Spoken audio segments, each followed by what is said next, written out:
Welcome to the Uplift, where we are uplifting our lives, uplifting each other, and uplifting our communities together.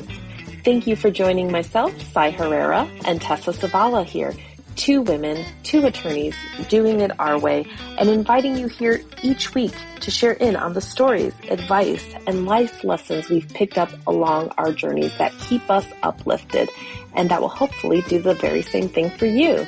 Now buckle in and let's get ready to be uplifted. Hello, everyone, and welcome. As always, I am Tessa, and I am joined by the amazing, accomplished, doing so much for the world, Sai. Well, I am honored to be here with you as always, Tessa. Thank you so much for all your kindness all the time, and I just love to hear your voice today. Oh, me too. Been a long week. That's the thing. Like every week seems like a long week, and that's just not cool, right? And it's what's been on my mind like this. Everything has to be done urgently, and Mm, everything is a now, and we always have to be on, and there's no boundaries anymore. It's nighttime and it's weekends, and mm. it's just always on. And I feel like it's like, I don't want to be like it's a doomsday, but it's like we have to take control of this situation because Yeah, it's it's taking control of us. yes, and I feel like it has. It's like, how do Mm, we stop it? Like I know it took me a lot to stop answering every single phone call that rang. mhm, Like that was mhm. like a big hurdle for me. But it's not just the phone, right? It's email, it's text, it's invitations that don't stop. Yeah. And it's just When did we ask ha- for all this connectivity? What were we thinking? and how did we learn? I think it's especially hard for women and people of othered. We're always so used to saying yes and always so used to compromising Conditioned to ourselves. saying And yes, yes. oh, absolutely. Mhm. And I feel like it's worse for us, like because we don't have that like societal support that it's okay to say no, right? Like For sure. we're the ones who always have to say yes. Yeah, absolutely. And And it's it's always an illusion BS. of urgency too, right? Because it Oh, doesn't come from anywhere innately or like just, truthfully. It's not like there's some ultimate like, oh, if this doesn't happen, what are we gonna do? Like we're creating it. That's what's so entertaining and sad about it at the same time. It's like it's, it's a prison of our own making.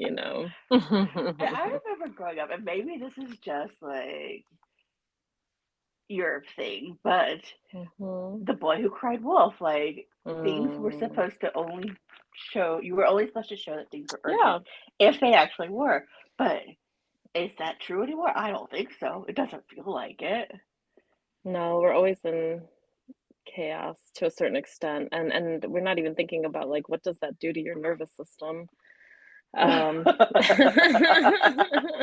It makes me laugh like a crazy lady, apparently. But that's wrong, right? Like I shouldn't be using that kind of like ableist language. It should be like it makes me laugh uncontrollably. I need to Yeah. use my words better.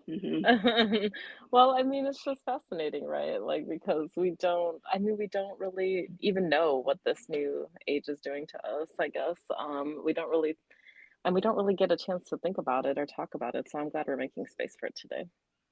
Right? And like I feel like it's only been maybe the last year, probably more like the last 6 months, where like we've went from FOMO to the fear of Mm. missing out to the joy of missing out, which I just adore. Like That's my favorite. I adore that. And maybe it's the lawyers in us where we're like, we don't need to know everything because there's a liability issue related to that. Yeah, we know too much. We know better. We don't Right? want all that Like information. It's a burden. We know. and maybe we are meant maybe lawyers by definition are meant for the joy of missing out because we're like, Mm, yeah, glad I no, didn't get involved in there. Yeah. That's a good one, and I love it because I mean I've just recently heard that, and I was like, oh yes, let's move into this era. This feels correct, and it's so much more accurate. It's like just the thing that we need, and that we should be, actually looking for is what kind of joy do we get out of, not engaging in all of this? And what's funny about FOMO is like the whole idea is based on the premise that's it's not like it's a good premise of, oh, well, you should want to like like it's not a good thing. And so I love that we're embracing like the opposite of that and deciding, what, there's joy in missing out on things, like just embracing it, because that's a lot to do with insecurity, right? So it's like if you Oh really yeah. dig in there, it's like, why are you fearing that you're missing out on things? Because you feel insecure about it. You feel like you weren't there and people got to know things or do things, and you didn't get to see or know, you're at a disadvantage. What does that mean? Like, I don't know, do they like you less? Or are you in a different position now? Like, I mean, it really is all of this having to do with kind of like our place in our social circles, our place in our own minds as far as like who we are and all of that. So I mean, the joy of missing out is like, I just feel like it's such a great embrace of, I am happy to be home doing the laundry or whatever the hell brings you a little bit of joy, or not even Right? thinking about it, honestly. I mean, that's the other part is like, I find it so interesting that like, if I'm not on social media, I don't know what I'm missing out on and I don't care. Yeah. So it's great. I mean, Works I well for think me. I've become like so uh, detached from social media. It's like I Mhm. scroll through it, but I have Mhm. started like unfollowing people who I do not know personally Right. or who have done something that I find like offensive. And granted, I have been living by this one strike you're out kind of rule, but I'm also like, you know what? I don't know you. And so I'm going with the if you did this one thing that was, sexist, racist, homophobic, whatever it might be, I'm assuming there's 1,000 hidden behind there and I'm not interested. Or you're a bot and you just exist to troll Mm. people. Yeah. Yeah.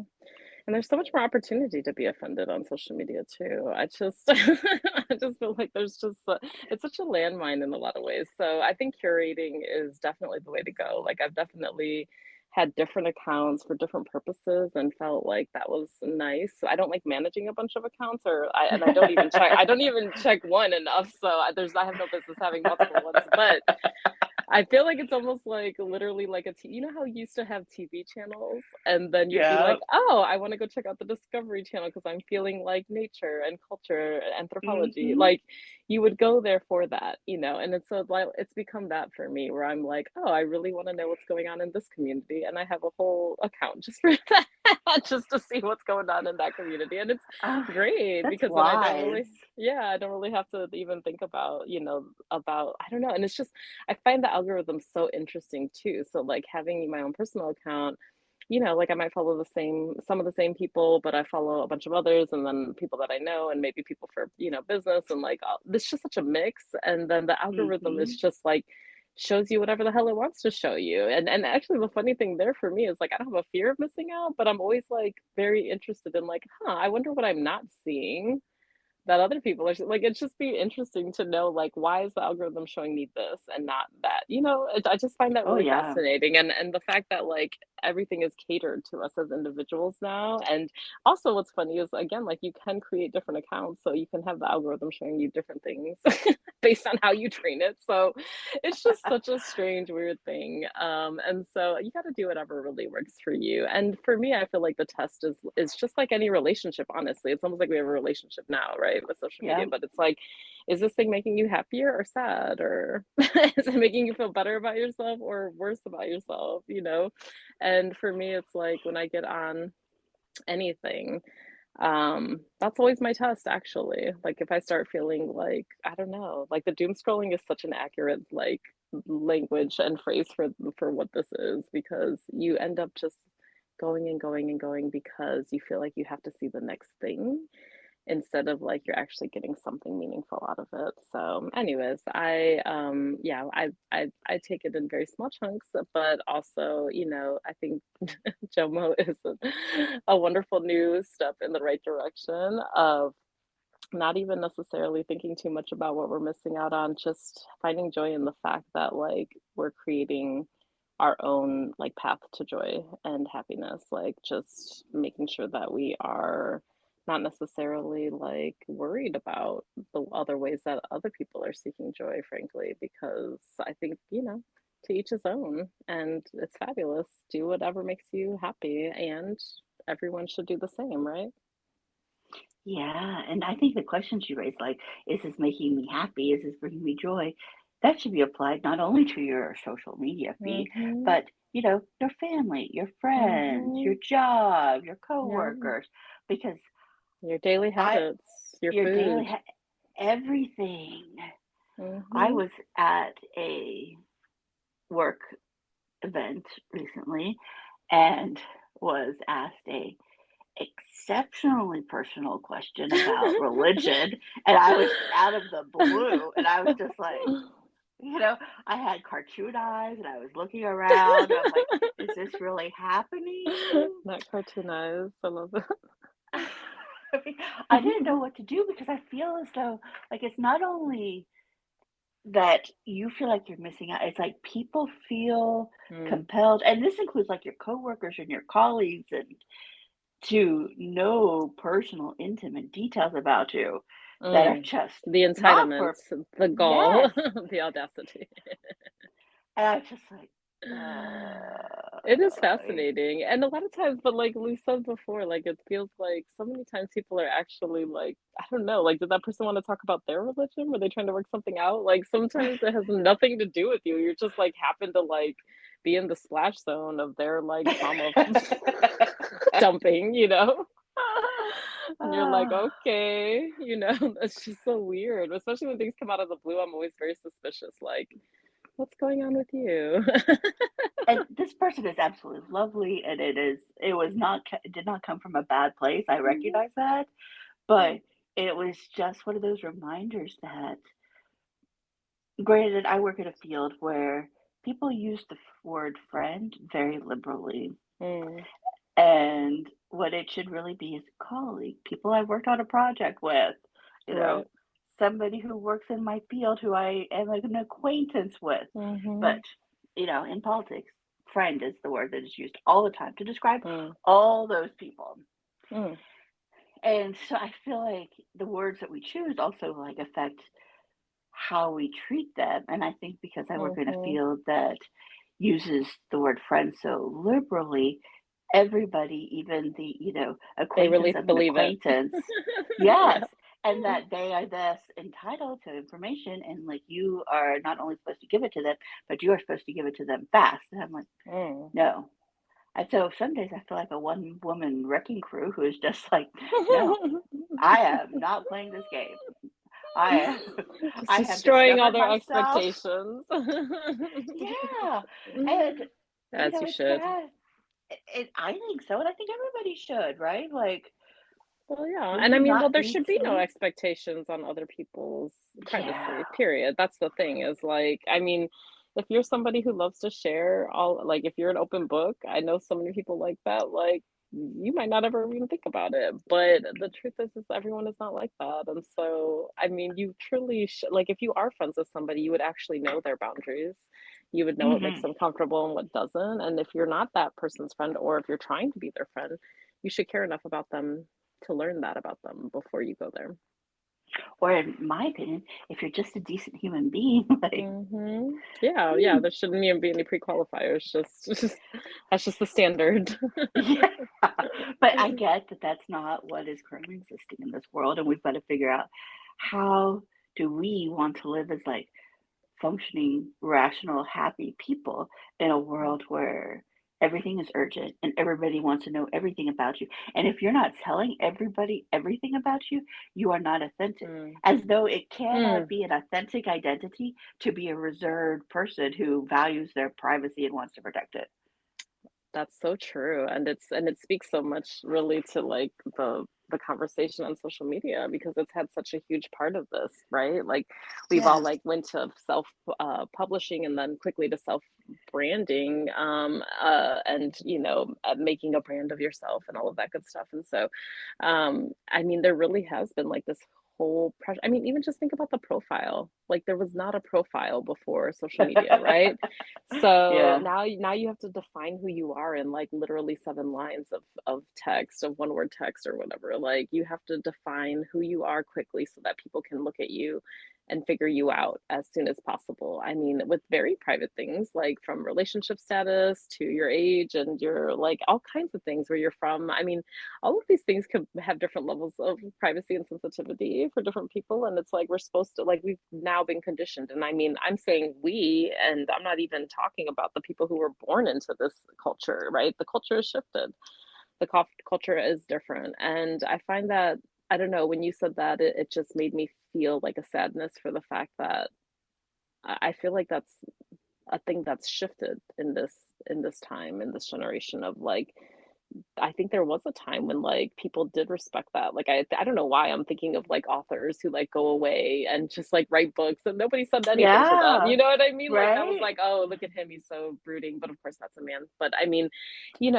hopefully there was something like that for everybody, at least a little bit more acceptable in society. Whereas today it's like people go and look you up. It's so bizarre. I mean, they really like go to look you up and learn who you are before they even get to know you. And I do it too. I'm not saying anybody else. I'm including myself in it. Like I go to LinkedIn usually when I'm looking, meeting somebody new in the world that's professional, in that professional realm or what have you. So I do the same thing and I just find it fascinating. But like we're like, I mean, we're judging each other to some extent, not maliciously, just like literally just making judgments and making impressions based on what is on this profile page, right? And then we all are curating ourselves. It's just it honestly, what's funny is you talked about authenticity, and as I say all of that, it feels like the least authentic thing in the fucking world. So it's just amazing to me. Like, what are we actually going for? What are we trying to do? And honestly, that's why, like, I feel like I just have this drive. Speaking of Jomo, it's like my drive is more and more so like, how do I detach from this thing? Because Mhm. to me, it feels less and less real. Um, and seeking something more real. And I think a lot of people feel that way. I know even in the marketing world and things like that, like there's research now that says, people want more like real experiences. Like there's such a boom in experiential, services because people are not having authentic, real life experiences in real life, right? IRL. And so we've gone so far away into this other direction. And so I think that you can absolutely have a balance, but I think it's also important to like check in with yourself and know where that balance lies for you. Yeah, and respect the fact that it's different for everybody, right? Like Exactly. nobody's gonna have the exact same balance. Right. And And it could I change. it, absolutely, it can change day by day, hour by Exactly. Hour, hour. yes. Mood, year, Yeah. era, time of day, cycles, whatever. And I've always, I think, culturally found um, forced entertainment by employers or forced bonding Mm, experiences to mm-hmm, be so disingenuous, mm, right? Like, one, they mm-hmm, want your time when you're not on, during off hours. mm-hmm. Two, they expect you to be consider yourself family. I'm like, no, no, no, no, no, no, no. You are coworkers at best, right? Like, you do At not best. need a personal relationship with everybody around you. You need to be professional about it. And I feel Yeah. like we've like torn down all these like Mm. The boundaries that did boundaries. exist. Yeah, there Yeah. maybe was at some point, or there used to be different ones at least. Yeah. And I think some of those boundaries were like helpful. And we're reestablishing them. I hope a lot of us are. But it's also sad that we had to reestablish them, right? Like, I remember a time when my mom would not call me during like, we'll call them Mhm. office hours. Now Mhm. it's like not a second, there's no thought to it. She just Constant. dials. And I'm just Yeah. like, And the texting is what? even, there's Ugh. nothing. There's no boundaries. There's no sense of time or anything. There's no boundaries, period. No, and it's back to that everything has to be answered and everything is How urgent. And instantly. Yeah. it's not really though. And No. I don't. I remember it was you told me about a phone that could like Mhm. screen your calls. I'm like, Mhm. genius. But it's not Mhm. just calls, right? It's you're right. It's the texting, it's Mm. the emails, and it was what a couple weeks ago where we saw that signature line about how I'm Mhm. answering this email at a time that's good for me. I respect Mm. your time, and I hope you answer this email at a time that is good for you. Yeah, love I'm that. like, but then we also have to think like foreign countries are like creating laws that prohibit employers from contacting their employees after business hours and on weekends unless it's Mhm. an emergency or scheduling situation. And I'm like, hello, yes, thank you, please, because and I work for myself, so it's not like I'm contacting anybody, but I'm still like, I want this to be You're like, part I need of boundaries for myself. I need boundaries for myself, but I'm also like, I want that's how I want my clients to feel too, right? Yeah, Like for I sure. haven't crossed them, but I also don't I know that if I interact with a client who has an employer who doesn't see those boundaries, they're going to be more stressed. It probably means they're multitasking. And, Mhm. the science tells us our productivity decreases by like 40% if we're multitasking. Right. I'm like, Right. Right. But it's then just we like we're don't, but creating like this literally cluster. everything is multitasking now because as you point out, there's no boundaries. So like how many times are you trying to work and then you get a text message and then you get a call and then you get another text message and then like I have my text messages on my laptop like that I'm working on for work. So like I get the notices on the laptop and I'm switching in between, and the same for other messages from actually my colleagues, right? So it's like when is there not distraction? Like, when are you not multitasking actually? You have to fight for that. Like you really and I've invented a new thing called phantom PTO, which Please tell us more. This sounds amazing. it's a simple idea, but it's literally just the idea that like now we get to show people, like we can give signals to people that we are unavailable, right? But the only acceptable thing in the United States apparently is if you're dead in the hospital or if you are on PTO to not be working, apparently. So, Well, is it the I hospital reality? Because I think you have to be unconscious. even it might be that. It would have to be someone stole your phone and you cannot Yeah. access it. But even then people would be like, why didn't you let us know some other way? So literally like Isn't the that awful? only truly, I mean it truly is like the amount of access that people have to each other is bananas. And it's like no one's even really like acknowledging what we've done to ourselves, like how we have changed everything. So I'm glad we're doing it right now because I think, or I've observed anyways, that the only way for you to get people to not contact you, maybe, at least for work, is to indicate that you are out of the office, like you are not supposed to be being contacted. And even that might not work. But um, I have just created this thing called Phantom PTO where I I offer it to some of my reports. I'm just like, hey, if you need some kind of deep work time, if you need an administrative day, if you need a day to like just get your thoughts together, I'm like, you can appear as if you are on PTO. You can set an away message. You can set an away message on, the chat. You can do whatever messaging you need to let people know, like, hey, in this case, I'm not in the office. If you have any needs, contact this person, whatever, like you would do for PTO. And maybe you're not on PTO. You just literally need to be left the fuck alone. And that's Her Phantom PTO. I work by myself for myself, And you're and I like, leave haven't me alone, people. and there are times where I don't go into my office because I just don't want the Yeah. people that I know just Mhm. randomly walking in because I want to Mm, pardon exactly. my language, but I just want to get my shit done Exactly. And and it's like enjoy hard. my It's day. harder It now than is. ever in my life. It is harder than ever in my life. I don't even know. I have no idea how students are learning anything or studying for anything right now. Like, I truly don't know. Like, I mean, I had a cell phone when I was in high school and college. But I didn't start texting until, like, my late 20s. Like, I thought it was the stupidest thing. I was like, first of all, you had to pay extra for it back then, and I was just Yep. like, "That's insane. Why would I pay extra for that? I could just call somebody, don't be dumb." Um, and honestly, I wish I had stuck with it, but, Right? but I mean, how? literally how? Like, how do you, and then on top of all of that communication and contact, you're also supposed to be like documenting your life and posting it for the world to see and curating it in a way. I mean, I truly can't even do posts anymore. Like I've realized that I spend so much time because I don't know if it's like a little touch of the OCD, of the perfectionism, whatever it is, but I'm just like, I could spend a whole day just making a graphic and a post. Like that could be my day for the that's my entire day.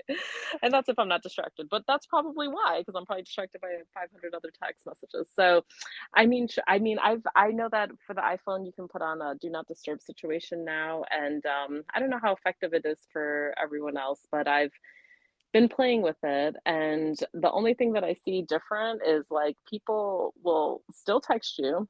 You just won't be Mhm. notified of it. And I'm Which like, works for me. that Like, works for me. That's better for me. And you're giving them some notice that like you are not paying attention right now, which I yeah, think is, like, slightly healthier because there have to be times when you don't have to be paying attention. The only thing that I find insane is that we don't have this as just, like, a regular expectation that, like, somebody will not be communicating with you immediately when you text them versus having a common culture understanding that, like, "Hey, someone might literally be in the shower right now without having to put on a do not disturb situation." Like, you just shouldn't have to do that, but apparently you do. So these are the tricks and tips that I have just started to formulate and play with. And if other people have more, please let us know what they are so we can steal them and utilize them immediately. it makes me long for like the days when I was in like junior high and you had to like wait Mm. to figure out if somebody had called you until you got home. Oh, wow. That was a whole different world. Yeah. Totally different world. And I was just like, ah, that sounds so nice now. But I mean, I Yeah. could just turn my phone off, like put it on airplane mode. But Well, then the I'm one thing also that like, is scary though too, like when you think about back then, you used to have a house phone, right? And it was yep, I was thinking about, and this is kind of funny, like perspective-wise, I was thinking it would be insane if people were like blowing up your house phone like they do now, your cell phone, like with text messages specifically. And I was just thinking about how it was kind of crazy or like really wild that you would just be home and have to listen to this ringing phone, like, and you would have no control unless you want to, put it off the hook or whatever. But I was just thinking about the scale of it. It's like people wouldn't call you all day. Like that was not a right? thing. Like we just had like it was literally a cultural thing. Like we had a different culture then than we do now. We did. So I have this is showing you my old school ways. I have a house phone and I have an office phone, like a actual Mhm. in the wall office phone and an actual in the Nice. wall house phone, Mhm. both of which I have set to silent rings. Yeah, that was good. So There's my more house control, yeah. phone, it's also really nice because, right, like anytime you have to write down your phone number for something, I just give my house phone. And if they Yeah. want to leave a message on my send you immediately to voicemail on my silent phone, kudos to you. Same thing with my office phone, right? Go Like for it. it, I have it forwarded to my mobile phone 90% of the time, but I'm also like, Mhm. if I don't recognize your number, or if my iPhone tells me that you're spam, I'm not answering. Yeah, yeah. And I like the separation. That's something that I've tried to play with in the past, but I just couldn't get my life together with it. Like I was missing too much, So now I'm just like everything's on my cell phone and I just screen, like I look at the numbers. If I get a voicemail, I get a voicemail. But actually I think I'm gonna spend a little bit more time with this do not disturb situation because I just realized, like, I could change it to do not disturb, like, as soon as I'm out of work, like, if I Hmm. really wanna, like, say, like, "Okay, I'm clocking out mentally for the day." I could put it on do not disturb, and I could allow for the people who I want to get notice from, I can literally add them to the people Yep. who come through even during a do not disturb situation, and then I could actually have a like an on and off situation because I think that's the biggest thing is there's no delineation between what is work hours and what is play hours, what are rest hours. Like we don't have any separation anymore, and I've been looking and seeking advice on this, and I still am. But one person told me that they would do it with a hat. They said that they would, whenever they were working, they would put their hat on, like they would have a little baseball cap or whatever. And then when they were done for the day, they would take off their cap. And like mentally, that signaled to them, physically, whatever, emotionally, it signaled to their body, like, and we're done. Like, we're going to leave that there. We're not working anymore. And I feel I like we do need something. I do that when I work at home, and I guess I do it when I go to my office too. Like Mm, there is a work outfit that occurs whether I go to the office or whether I'm working mm, at home, and mm, then when I close my day out, I change clothes, okay. I like that and it's too. super helpful. Yeah, Uh, that is helpful. I like that. I love yoga pants when I'm out of work, so I will go there for sure. I was the precocious kid who tried to convince her parents to like dress for dinner Oh, when that's I was like five, adorable. I and love so and I still do it, right? Like I think sometimes my after work outfit is a little more like formally than it is it. Mm-hmm. at work, and not to like That's suited up, but cute. like frilly dresses and that kind of stuff because that's my Yeah. thing and that's what I like. I mean, it really does change your mindset though. Like think about if you're for me it would have I wouldn't do that for home, but I would do it if I was going out for dinner. So I feel like it makes you feel different. Like when you dress up, like do your hair, put on some jewelry, like it changes your whole aura, it changes your whole energy, it changes your mindset. It prepares you for, what you're about to do. Like this is not work, this is pleasure. This is gonna be fun. And this is nice. So we gotta have Absolutely. those little mental signals for ourselves somehow. Like I have recently started buying things that are sequined, which is not in my normal wheelhouse. Because, Mm, but I like, you know what? I want to put on a sequin skirt yeah. and wear it for the evening, even if I'm just at home or I'm just sitting out in the garden, because why not?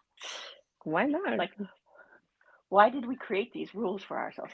And most of these rules are we just like made up. Like the idea that we have to answer every single call immediately, totally Right. made up. Yep. Like, it's not a requirement to be alive to do that. Honestly, I've been like peeking at text messages. Like the one thing I wish I could get away from is like the constant like just looking and I mean there's a way to do it, like I could just turn off my notifications, right? But it feels Mm. like I can't, it feels like I'm not allowed, which makes me want to do it. But anyways, Ooh, I love this rebellion. there's always that.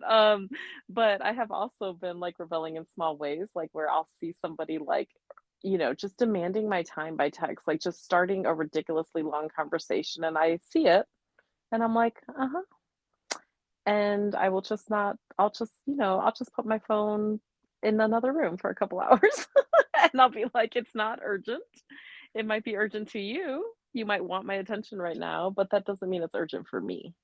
And Correct. so that's kind of where I'm at right now, where I'm like, I'm just like screening and deciding when I want to engage in a conversation, because the other thing is like truly, you actually don't always have time to join a conversation. And even if you do, just because you have time doesn't mean you have to, doesn't mean you feel like having that conversation right now. And like, when did we Yeah. get to a place where people just decide that you have to converse with them about something? Like, I feel like it's just such a weird, different culture. Like, if someone called you, we used to have like a different etiquette. Like, if I were to call you, Tessa, back in the 90s, I'd be like, hey, what's up? And then I would be like, do you have some time to talk right now? Right. You know what I mean? Like, I I would miss that actually check question.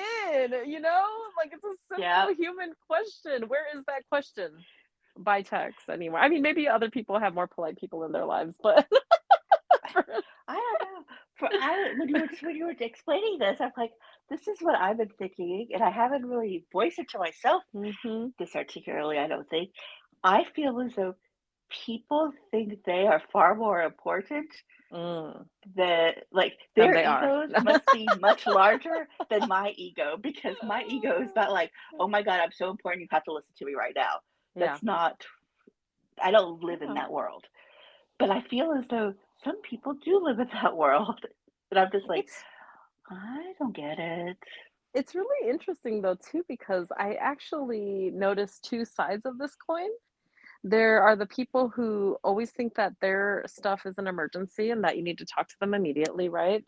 And Hmm. then there are people who never really ask or want to impose, and I find like it's such like a self-censoring situation, right? Where it's like Yeah. it's actually bad on both fronts. Like we actually need Yep. to get to this place. Like I feel like if it's a spectrum, like these two are the extreme where you have the one person who will never kind of disturb you. Like they just don't want to bother you. They're just scared to like, impose. And this other person who that no thought never even occurred to them. They don't have any sense of that at all, right? And and in the middle, we need to get to like this little green space. I don't know why it's green, but like if we could get to this green zone where you could actually respect somebody else's space and time Hmm. and boundaries, but still be communicative Yeah. and actually like assert in a way that is kind and forgiving, and not even forgiving but just understanding of each other's humanity, like that would be Yeah. a lovely lovely place and aspiration for us all to go. And if we all kind of decided to treat each other that way, I mean it really kind of honestly the more I talk about it, it just sounds like good manners. It But does, right? but I mean, we've lost so much of it in this constant connectivity now, where I mean, and I don't even know how to explain it. I feel like anthropologists will be studying this in the future. Like they'll be talking about this generation that started, texting and had smartphones. Like it's a weird time in history where our entire, kind of expectations of each other have shifted, and of ourselves, as we've been talking about, Oh have yeah. really have really really shifted.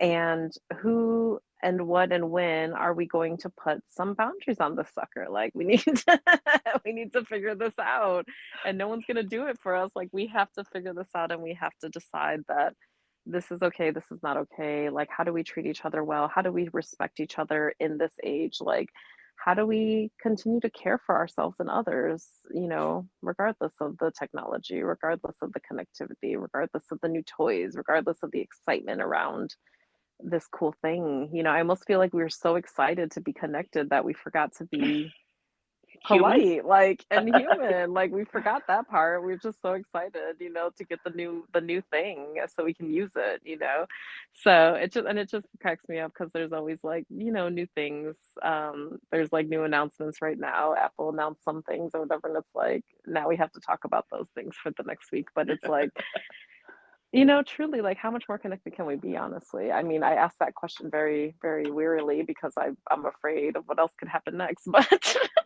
we I mean, well, Neuralink is a thing that's happening now. Like we're literally Yeah. trying to Yep. connect Nope. to the Nope. internet. Like I know, like but I it's can't it's even a like allow thing. myself. I know I it is. I know. know I it is, and I'm actually just know like, somebody who oh. works at this company, so I'm like, this is a real thing. Like I really hoped that a lot of this would happen later, like when I'm not here. But anyways. Me too. There is stuff I just do not need to know. I know. Oh, I don't want to be like I involved have and I don't want the pressure. no. I realized when you were talking about like all the ways that people can contact you nowadays, I Mhm. realized like I have mentally prioritized. Like Mm. I think somebody who calls there's a greater emergency than somebody who texts, Mm. but a text Yeah. is a greater emergency than an email. And I'm Yep. just like, Yep. The priorities of oh, everything.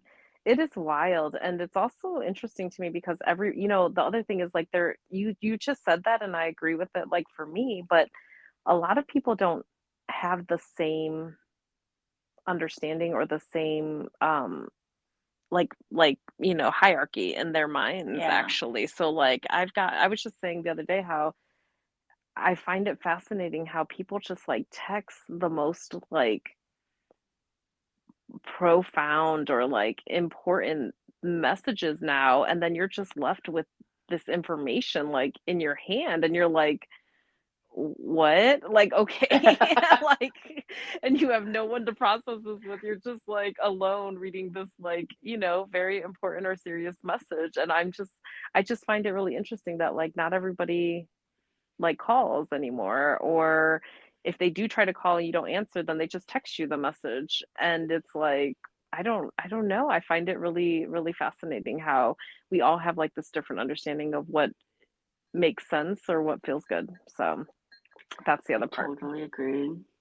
And it is so weird. It is Yeah. so weird that, as you point out, we have like forgotten how to be decent human beings, I think. Yeah. And I know I'm guilty of it sometimes too. I just, and I love manners, but I'm still like, ugh, like society, it feels to me sometimes that there's like this unidentified oppressive cloud out there that's like, you shall reply to people and you shall tell them this information that they talked to you about like a week ago, even though Hmm. it wasn't important and it had to be now, and, da, da, da, and maybe you don't find the information until like Friday at 4:30. I'm like, no, nobody needs a phone call Friday at 4:30 for information that is not urgent. But there feels as though there's like this pressure out there in the world where you're supposed to be doing it. And that's the weird part. And like I'm cognizant of it, but I can't stop it at the same time. I think I'm gonna do it. I'm gonna take back my weekends and my evenings. I really am. Nice. I just I this conversation has really convinced me that nothing is sacred anymore. It just really like we've allowed this to go too far. And it's really tragic, honestly, because it makes me think about all of our like just all of the people in our society who fought for like a 40-hour work week, for example, like, and some sacrificed their lives for that. And Yep. we've basically just given it over quietly and silently and almost unknowingly and without consent. We've just handed that back over, and it's kind of sick in that way, and I don't like it. And so I'm I really think that, and I've noticed like my nervous system, I've had to work harder, to regulate it. I feel like it is such a direct symptom of this shift in our society to a Yep. constant on. You can't just be off, and it's really hard to be off. And even when you try consciously, like, oh, I'm going to take a vacation, it's actually really hard to take a vacation unless you like throw your phone away. Like, I joke that I'm going to go to a place where there's no signal and I accidentally drop my phone in the ocean, like on my vacation, because I don't know how else, I don't know another way out of it. Like, and it's sad to say that because that means like I truly don't know, or I struggle with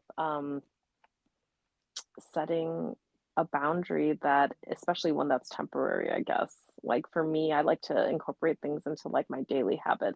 Like if I decide to be some way or do something, like I just start doing it every day, or all like as constantly as Yeah. possible, so that it's just what I do. That's my practice now. That's my habit. Um but it's actually harder for me when it comes to like doing something out of the ordinary. I almost feel like now I feel safe and familiar in this place of like, this is what I do in my daily routine. And it feels awkward to change it all of a sudden, just out of the blue. And so, but I honestly do think that, that is the way, is actually to incorporate some healthy stuff into our regular days, actually. Like I don't think the dichotomy of like working yourself to death and then vacationing like in this extreme way. I don't think that's the answer. I think that's such an American like fallacy and Oh, illusion, yes. and it just doesn't really work. And that's the bad part, is like if it did work, then that would be interesting. But it just doesn't work. It doesn't work that way. It's not like you come back to work like, oh, I can get through another 9 months before I need another vacation. I'm going to be completely stable and fine. Like, just doesn't work that way. So, the joy of missing out, I think, for me, is going to have to be like a more like daily practice, a daily habit for me.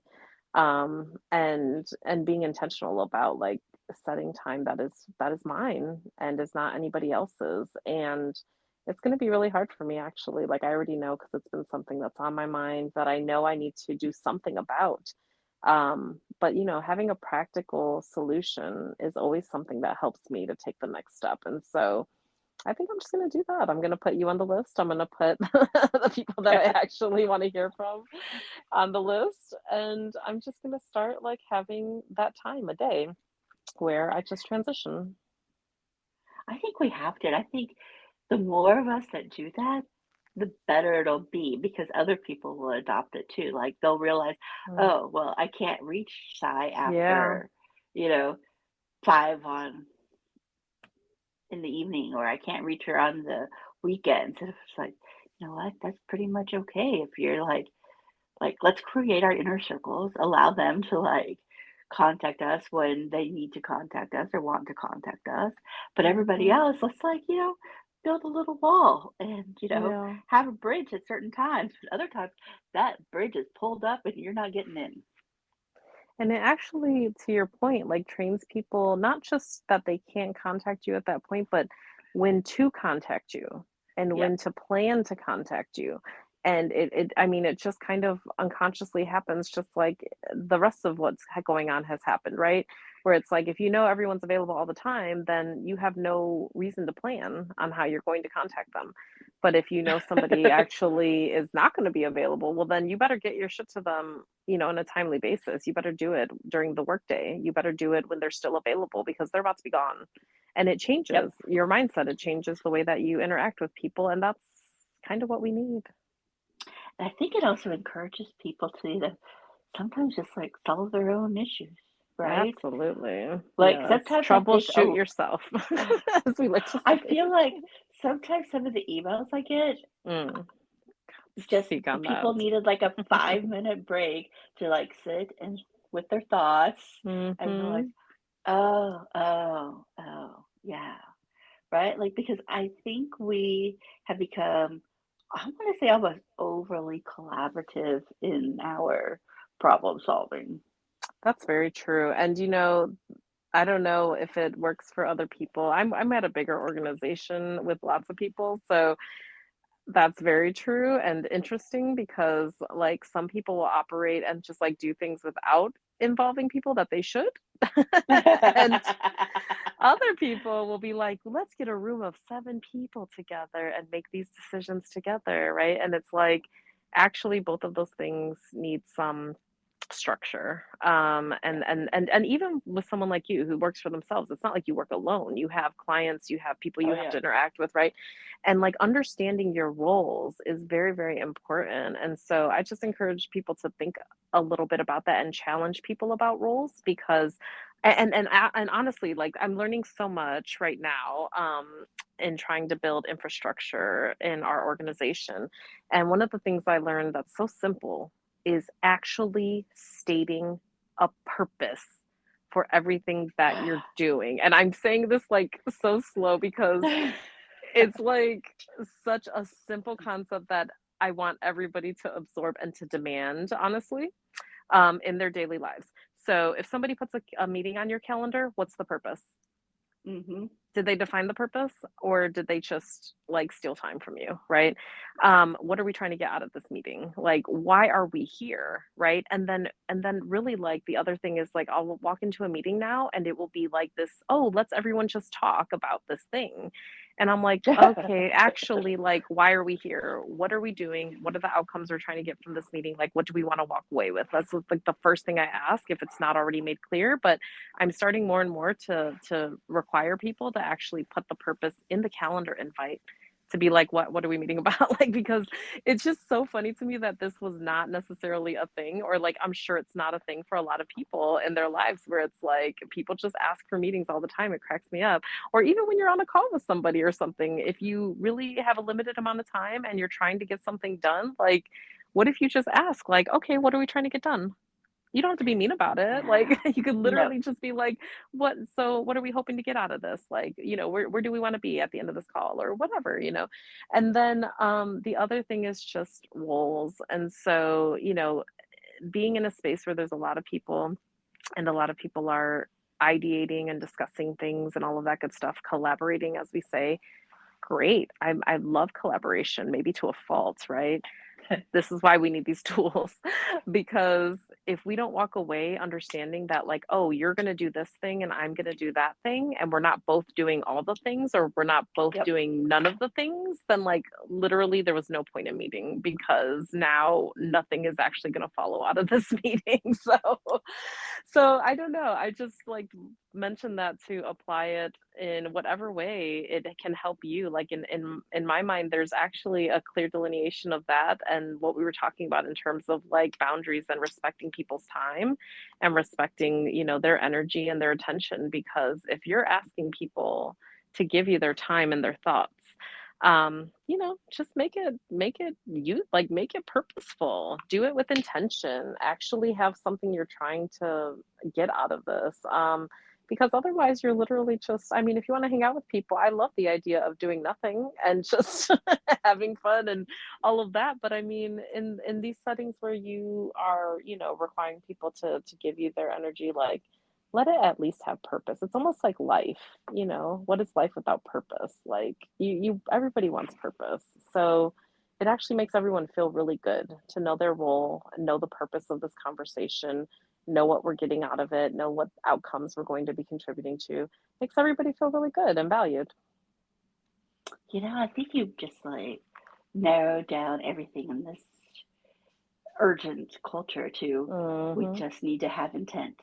And it is Yes. so true, right? Like, Yes. you know how good it is when somebody comes to you and wants your advice, or no, doesn't even say it. They just like unload a situation on them. And as a respectful listener and observer, you say, would you like advice? Would you like me to listen? Would you like to work on a course of action?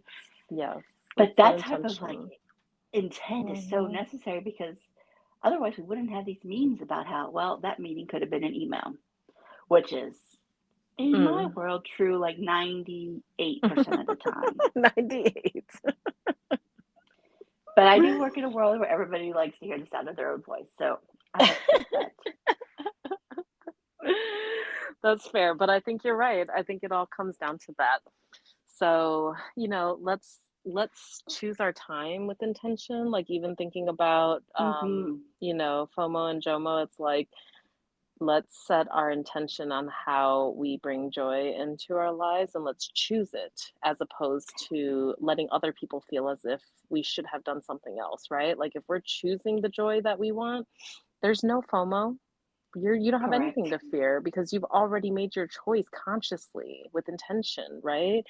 If Yeah. we are interacting, collaborating with other people, like let's set an intention for what this is and let's be clear about it and communicative about it. Like let's go from, texting people randomly and unloading on people randomly, to setting attention and being like, hey, Tessa, you're my friend and I love you and I respect you and I want to know, if you have time to hear something that I'm struggling with, would that be Mm-hmm. okay? Would you feel good about, listening right now and not giving advice? I mean, you could have so many more opportunities. So just centering, having intention and purpose and in every way that we operate and interact with one another, like I can already feel the shift in me, like giving me more language to express, what I want and how I want it. And that is and respecting others and their wishes and their boundaries, like that is the world that I want to live in. And I think, if we all like make that little commitment to ourselves and to the people we love and the people around us, that we're going to be intentional and respectful. I mean, it's so simple. It's so, so simple. So And yet it's simple. so profound at the same time. And I will say, just having this excuse me, just having this conversation with you, I feel like my jaw is like unclenched. I've only Same. recently discovered like how much I clench my jaw. Oh, It's just yeah. like, We got the same symptom then. yep, yep. But I've benefited all of those things. but I feel like giving this a name and like talking about it and Mm-hmm. understanding that this is stuff that we are dealing with just to live our lives and to find joy in our lives and find pleasure in our lives. Yes. Like acknowledging that has like freed me to Hmm. understand that, hey, this is okay. Like it is okay to set these boundaries and the world will not end. Oh, I love a little liberation moment. Come on. Right? Like I love this. I think back to our normal kind of insight at the end of one of our discussions. It's like it is almost the act of rebellion right now to like Yeah. protect your Yeah. privacy, Yep. protect your joy, protect your Yep. pleasure, and it Hmm. is okay, and you should feel empowered by Oh, love it. Thank you, Tessa, for this conversation. Thank you for being fabulous you. I love you so much. I love this space. I love this conversation. And I really do feel lighter. I feel uplifted, and I hope you all do too.